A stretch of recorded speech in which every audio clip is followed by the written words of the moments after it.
Benvenuto su questo video.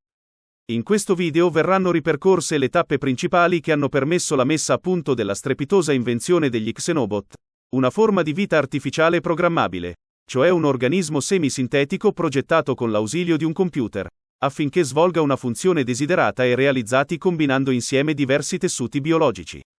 Verrà fatta una loro breve storia, partendo dai primi Xenobot fino ad arrivare a quelli recenti più evoluti. Di questa invenzione, capace di unire realtà e fantascienza, tratteremo inoltre sia gli usi benefici che sono stati intravisti, sia le paure che fin da subito li hanno accompagnati. Ma prima, cerchiamo di capire un attimo cosa sono gli Xenobot. Detta in modo semplice, gli Xenobot sono organismi viventi programmabili, in quanto non sono né robot tradizionali, sebbene vengano creati in laboratorio, né una specie animale, nonostante siano costituiti da tessuti biologici e sono in grado di compiere semplici funzioni biologiche. La prima versione di questi particolari esseri artificiali risale agli inizi del 2020, realizzata dal gruppo di ricercatori Sam Krigman, Douglas Blakiston, Michael Levin e Josh Bongard delle università statunitensi del Vermont, la Taft e l'Istituto Wyss di Harvard. La creazione di queste macchine viventi artificiali è avvenuta dopo molto studio e con impiego di risorse consistenti. Gli Xenobot sono stati realizzati utilizzando un supercomputer chiamato Deep Green, di proprietà dell'Università del Vermont.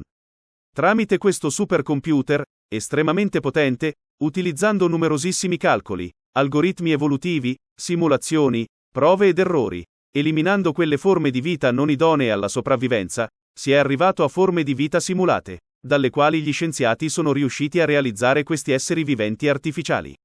Successivamente il Deep Green ha ulteriormente selezionato, perfezionato, calcolato e migliorato le nuove forme di vita fino ad arrivare agli Xenobot 1.0, che, per il Deep Green, era la forma di vita migliore per poter affrontare l'ambiente esterno.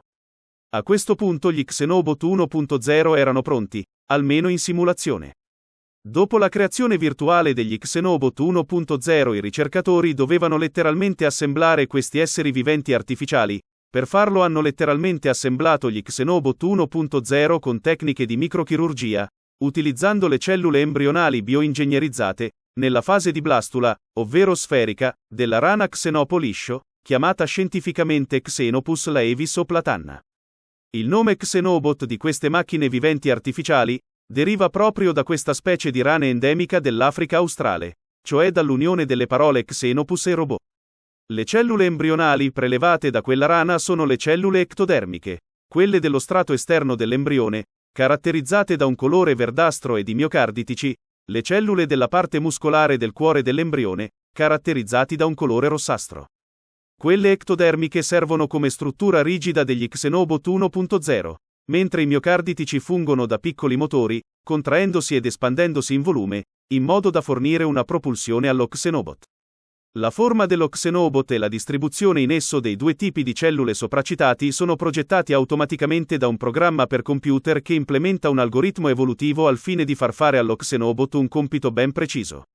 Grazie a tali software sono quindi stati progettati Xenobot in grado di camminare, nuotare, trasportare piccoli carichi e lavorare in gruppo allo scopo, ad esempio, di radunare detriti sparsi sulla superficie di una piastrina in modo da formare delle pile ordinate. Dopo l'assemblaggio, quindi, sono nati gli Xenobot 1.0, ed è stata creata artificialmente vita dal nulla. Tramite le indicazioni del supercomputer Deep Green si è potuto ingegnerizzare le cellule e così facendo si è potuto programmare dei compiti e quindi impostare dei movimenti precalcolati a questi Xenobot 1.0. Questa creazione, immediatamente, suscitò notevole interesse, perché per la prima volta nella storia è stata realizzata la creazione di vita artificiale partendo quasi dal nulla, dei piccoli robot biologici, programmabili dagli scienziati. Gli Xenobot hanno una dimensione di circa 1 millimetro, riescono a vivere più o meno 10 giorni, traggono energia dalle cellule staminali degli embrioni di rana Xenopo liscio e, proprio come con le batterie di un robot non vivente, possono essere ricaricati immergendo gli Xenobot in una sorta di zuppa nutritiva a base di proteine, carboidrati e lipidi. La sopravvivenza degli Xenobot 1.0 dipende da tanti fattori, ma iniziano a morire quando i tessuti cominciano a cedere e ciò avviene, in media, entro 10 giorni. Un punto fondamentale di questi Xenobot 1.0 è che se non feriti gravemente possono auto-ripararsi in modo molto efficiente. Dopo circa un anno dalla creazione degli Xenobot 1.0 e dopo il clamore e l'interesse suscitato da queste piccole macchine viventi artificiali, agli inizi del 2021, gli scienziati creatori dei primi Xenobot sono riusciti a migliorare ulteriormente gli Xenobot 1.0 creando così una versione 2.0. Rispetto a quelli della versione precedente, gli Xenobot 2.0 hanno delle differenze sostanziali. Innanzitutto non sono più creati tramite la microchirurgia, ma si dà modo agli stessi Xenobot 2.0 di autogenerarsi, sempre tramite le indicazioni del supercomputer Deep Green e degli scienziati, ma, facendo leva sulle leggi della natura da parte degli stessi esseri, le cellule staminali embrionali della rana Xenopo vengono manipolate tramite ingegneria genetica. Questa nuova versione è riuscita a sviluppare delle piccole ciglia per facilitare i movimenti, ma non solo, riescono a muoversi più velocemente, ad essere programmabili meglio e quindi eseguire degli ordini in modo molto più efficiente, a spostarsi facilmente su diverse tipologie di superfici o in ambienti come per esempio piccoli tubi. Questi vengono attraversati dagli Xenobot 2.0 in modo più preciso e che simulano le nostre vene, capillari ed arterie, e su più grandi superfici piane, hanno una maggiore autonomia, un'autoriparazione più efficiente ed una vita più lunga. Se questo non sembrasse già di per sé strepitoso, la caratteristica principale degli Xenobot 2.0 è un'altra, cioè la memoria. Non è una memoria complessa, ma una memoria molto di base, però è un primo passo verso evoluzioni sorprendenti. Infatti la memoria degli Xenobot 2.0 è stata formata ed è nata da una proteina di natura fluorescente di colore verde in grado di illuminarsi di colore rosso se esposta ad una luce con una lunghezza d'onda di 390 nanometri. Gli scienziati sono riusciti ad immettere questa proteina, chiamata EOSFP, negli Xenobot 2.0 iniettando l'RNA messaggero che codifica questa proteina e la genera tramite la sintesi proteica che avviene nei ribosomi. In questo modo gli Xenobot 2.0 hanno sviluppato una memoria di base che è stata confermata da un particolare esperimento. Infatti gli scienziati hanno fatto nuotare le creature intorno ad una superficie con dell'acqua dove un punto era illuminato proprio dalla luce con una lunghezza d'onda a 390 nanometri. Incredibilmente, dopo 2 ore, 3 Xenobot 2.0 emettevano una luce rossa, i restanti invece luce verde. Questo dimostrava che in qualche modo 3 di quei nuovi esseri viventi sono riusciti a memorizzare qualche bit di informazioni sotto forma di luce a lunghezza d'onda di 390 nanometri. Questo è un vero e proprio prodigio scientifico. Per chi non lo sapesse, la fluorescenza e la fosforescenza non sono cose simili, ma vengono spesso confuse. Certo, entrambi questi fenomeni avvengono quando una determinata sostanza assorbe delle radiazioni elettromagnetiche, maggiormente nello spettro dell'ultravioletto, e le riemette con una lunghezza d'onda maggiore e quindi con un'energia minore, sotto forma di luce visibile di varie colorazioni, ma la fluorescenza emette luce visibile per un periodo di tempo breve, mentre con la fosforescenza l'emissione dura più tempo. Negli Xenobot con memoria avviene la fluorescenza e dato che si parla di esseri viventi si tratta di biofluorescenza. Anche in questo caso non va confuso con la biofosforescenza per i motivi citati sopra e nemmeno con la bioluminescenza. Come abbiamo detto prima, la fluorescenza avviene soltanto se in presenza di determinate radiazioni elettromagnetiche, viene emessa radiazione elettromagnetica nello spettro del visibile. Nella bioluminescenza l'emissione di fotoni nello spettro del visibile avviene su basi diverse, come per esempio nelle lucciole dove una reazione chimica interna, che si genera dal contatto con l'ossigeno, permette di farle emettere luce. Oltre alla memoria, un'altra caratteristica notevole degli Xenobot 2.0 è quella di fare gruppo e quindi gioco di squadra in modo molto organizzato per raggiungere un obiettivo. Si generano così dei veri e propri sciami ed un'unica macchina biologica. Già a questo punto la creazione degli Xenobot 2.0 erano ad un livello impensabile qualche anno fa, ma gli scienziati non si sono assolutamente fermati ed hanno continuato le ricerche e la sperimentazione e dalla fine dell'anno 2021 hanno messo a punto gli Xenobot 3.0. Le caratteristiche dei nuovi Xenobot 3.0 sono simili a quelle degli Xenobot 2.0, anche se sono ulteriormente migliorate. Ma se l'autogenerazione sembrava già di per sé un qualcosa di fantascientifico, il supercomputer Deep Green ha dato modo ai nuovi Xenobot di avere una caratteristica di fondamentale importanza per la vita, cioè la riproduzione. Infatti l'ultima generazione di questi esseri viventi sintetici ha una forma che ricorda una pizza senza una fetta ed in tutto e per tutto somiglianti al famosissimo personaggio del videogioco del Pac-Man. Questa forma però non è casuale, Infatti permette a questi esserini di raccogliere le singole cellule staminali, cellule ectodermiche e di miocarditici per creare un nuovo Xenobot vivo e funzionante, che cresce e conserva le caratteristiche genetiche dei genitori. Con gli Xenobot 3.0 l'autogenerazione è stata sorpassata e si è creato un metodo di riproduzione del tutto nuovo nella vita biologica, una riproduzione non più naturale ma artificiale. Infatti questa nuova tipologia di riproduzione si chiama cinematica ed è stata osservata soltanto a livello molecolare e mai a livello biologico. Siamo quindi di fronte ad un qualcosa di completamente nuovo. Grazie a questa tecnica gli Xenobot 3.0 hanno generato dei veri e propri alberi genealogici con figli, nipoti, pronipoti, trisnipoti e così via. Per quanto riguarda le altre capacità, come già detto, sono simili a quelle degli Xenobot 2.0 ma con dei notevoli miglioramenti. In definitiva, con la terza generazione di Xenobot siamo di fronte ad una creazione tecnologica estremamente interessante, futuristica e da fantascienza realizzata. Probabilmente è uno dei punti più importanti nella storia della scienza. Ma come in ogni novità tecnologica, ci sono giustamente delle paure e dei timori al riguardo. Infatti tra le prime paure è quella in cui si teme la perdita di controllo su questi Xenobot e quindi provocare danni inimmaginabili, come ad esempio causare delle pandemie, come fanno i virus ed i batteri, una volta arrivati alla possibilità dell'autoriproduzione illimitata. Gli scienziati tranquillizzano che non ci sono dei pericoli veri e che è tutto sotto controllo, ma si sa che la vita è imprevedibile e può evolversi in modo incontrollato ed inimmaginabile e questo può accadere anche a questa invenzione. Quindi andrebbero rinforzati i protocolli di sicurezza ed evitare eventuali fughe da laboratorio che potrebbero essere devastanti.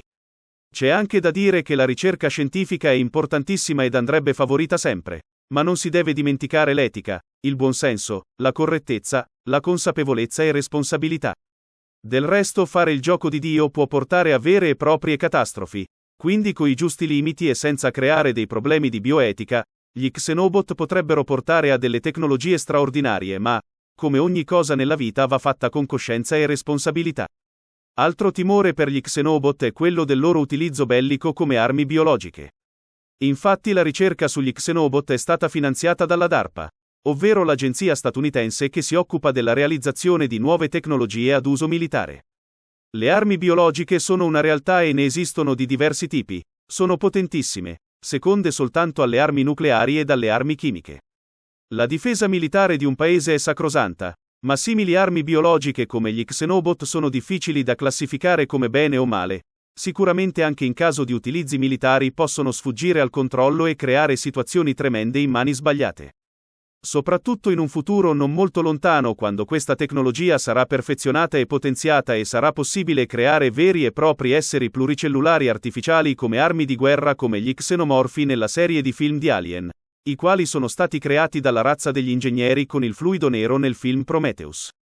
Anche le armi biologiche quindi necessitano di rigorosissime misure di sicurezza, perché difendersi è un bene, ma mettere seriamente in pericolo la vita sulla Terra no. Un altro timore è quello di possibili difetti degli Xenobot. Infatti degli eventuali errori potrebbero fare più danni dei possibili benefici, quindi questa tecnologia andrebbe ulteriormente indagata e migliorata, soprattutto in quelle creazioni dove è coinvolta l'intelligenza artificiale di un supercomputer. Questo ci pone anche il quesito di fin dove l'ingegneria genetica, l'intelligenza artificiale e la scienza in generale possono spingersi senza causare danni. Non a caso gli studi al riguardo devono proseguire. La speranza è quindi che l'utilizzo degli Xenobot sia esclusivamente pacifico e a beneficio dell'umanità. I possibili utilizzi benevoli di queste macchine viventi artificiali sono i più vari. Si va dalla medicina fino all'ambiente. In particolar modo si ipotizza un utilizzo di questa invenzione per curare determinate patologie gravi. Infatti uno dei possibili utilizzi di questi Xenobot è quello di poter letteralmente disgregare un tumore e quindi eliminandolo senza particolari rischi. Ma non solo, un loro strabiliante utilizzo sarebbe anche quello di poter ripulire le vene dal colesterolo, trombosi, grumi e tutto quello che potrebbe ostruire il sistema cardiocircolatorio. Da citare anche la riparazione in loco di organi, ossa e tessuti vari. C'è anche la possibilità di effettuare dei veri e propri interventi chirurgici con gli Xenobot. Il trasporto mirati di medicinali direttamente nel corpo e quindi migliorare la loro efficacia rispetto all'assunzione tramite l'apparato digerente.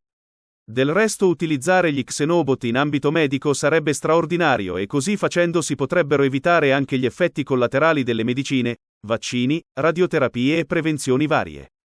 Ma esistono anche utilizzi non medici degli Xenobot. Oltre all'utilizzo medico, gli Xenobot sarebbero utilissimi anche in altri settori. Tra questi rientra la stessa ricerca scientifica, infatti la creazione degli Xenobot potrebbe permettere di comprendere di più sulle interazioni tra le cellule e sulla vita, la nascita e l'evoluzione della vita ed addirittura lo stesso senso della vita. In fondo il supercomputer Deep Green è una sorta di macchina della vita ed è capace di svelare moltissimi misteri. La vita è senza ombra di dubbio il più grande mistero, il più grande enigma, il più grande spettacolo e la più grande meraviglia dell'universo. Dato l'enorme potenzialità di questa tecnologia, in futuro si potrebbe realizzare organi biologici artificiali da trapiantare, basati sul genoma della persona che deve ricevere l'organo da trapiantare, cioè gli Xenobot potrebbero essere realizzati con cellule del paziente stesso, in modo tale da evitare tutti i problemi di risposta immunologica, si creerebbero così delle vere e proprie copie sane, soprattutto a livello genetico, dell'organo da trapiantare. In questo modo si eviterebbero tantissimi problemi e si prolungherebbe così la vita delle persone ben oltre i limiti attuali. Una conseguenza di tutto questo sarà che prima o poi la società umana si troverà di fronte al problema etico se costruire artificialmente degli esseri simili all'uomo per scopi particolari, ad esempio manodopera a basso costo o oggetti di piacere, come i replicanti dei film Blade Runner. Un altro utilizzo, davvero molto utile, degli Xenobot è quello di lavorare come spazzini. Infatti utilizzare gli Xenobot per ripulire da sostanze inquinanti l'acqua, i terreni e l'aria è più che fattibile. Soprattutto in zone delicate dove organizzazioni criminali hanno interrato varie tipologie di rifiuti, anche pericolosissimi, tra cui quelli radioattivi oppure dove sono avvenute catastrofi ecologiche. Utilizzare sciami di Xenobot quindi per ripulire simili zone sarebbe un vero e proprio toccasana. Quello che è incredibile è il fatto che gli Xenobot, dopo aver assimilato simili sostanze inquinanti, possono utilizzare queste stesse sostanze come una fonte di energia. Infatti gli Xenobot, essendo comunque degli esseri viventi, seppure artificiali, a differenza dei robot non viventi, hanno un metabolismo e potrebbero disgregare eventuali inquinanti internamente per trarne energia, si eviterebbe così ulteriori smaltimenti di sostanze dannose. Sarebbero perfetti per rendere potabili molte fonti d'acqua, aiutando di molto chi si trova in zone dove l'acqua è inquinata o quella potabile è scarsa. La capacità degli Xenobot di raccogliere eventuali sostanze inquinanti è stato dimostrato dai loro creatori facendo ripulire da ossidi di ferro alcune zone durante le sperimentazioni. La loro capacità di pulitori, quindi, è più che fattibile. Altri utilizzi degli Xenobot possono essere quelli di implementarli in circuiti elettrici per migliorarne le prestazioni. Ovviamente col tempo possono essere individuati ulteriori utilizzi di questi esseri viventi artificiali, che come abbiamo visto sono estremamente versatili e quindi utilizzabili nei più disparati settori. Da migliorare c'è anche la loro memoria, dando modo a questi esseri artificiali di avere la consapevolezza elementare di se stessi e quindi di comprendere l'ambiente esterno in modo da svolgere i compiti impartiti, tramite programmazione, in modo più efficiente, evitando eccessive simulazioni e quindi perdita di tempo, facendo in modo che riescono a fare da soli un determinato compito, ovviamente sempre dando degli input iniziali per sicurezza. Si potrebbe andare a creare anche una coscienza primordiale, organi di senso e successivamente farla evolvere in un'intelligenza artificiale vera e propria ed una coscienza completa, che potrebbe essere definita come una tra le evoluzioni massime delle cellule, che creano appunto una coscienza, un'anima, come nei film di Blade Runner. In conclusione va detto che gli Xenobot sono una delle invenzioni più importanti della storia dell'umanità, capace di unire biologia, robotica, ingegneria genetica, bioingegneria ed informatica ai massimi livelli. Aver creato della vita artificiale non è da poco, si è creato un nuovo tipo di vita, che appunto non è come la vita naturale, ma non è nemmeno un qualcosa di completamente artificiale, è insomma una nuova tipologia di entità, una vita xenobotica. La speranza è che una simile invenzione riesca ad andare avanti ed essere migliorata, oltre ad essere conosciuta maggiormente, visto che se ne parla fin troppo poco. Per questo motivo vi chiedo anche di condividere al massimo questo video. Ovviamente la principale premessa è il loro utilizzo esclusivamente a fin di bene. Come abbiamo visto ci sono tutte le possibilità, i presupposti e le carte in regola, perciò questi nuovi esseri viventi artificiali sono strabilianti. A creare maggior fascino è il fatto che essi sono anche biocompatibili, ovvero che non danneggiano la vita ed anzi possono anche aiutarla, e biodegradabili, cioè non inquinano né durante il loro lavoro né durante la loro degradazione. Essi infatti ricavano energia dal grasso e dalle proteine naturalmente localizzati nei loro tessuti, che durano circa qualche settimana e finiti i quali gli Xenobot si trasformano semplicemente in piccoli ammassi di cellule morte. Per queste ragioni ed altre gli Xenobot meritano tutte le possibilità. Potrebbero risolvere molti problemi e dare tantissime soddisfazioni. Non ci resta quindi che osservare un loro utilizzo fuori dal laboratorio e capire dunque le loro effettive possibilità. La cosa importante è fare il tutto con consapevolezza e responsabilità. Questo è tutto. Grazie per la vostra attenzione e alla prossima.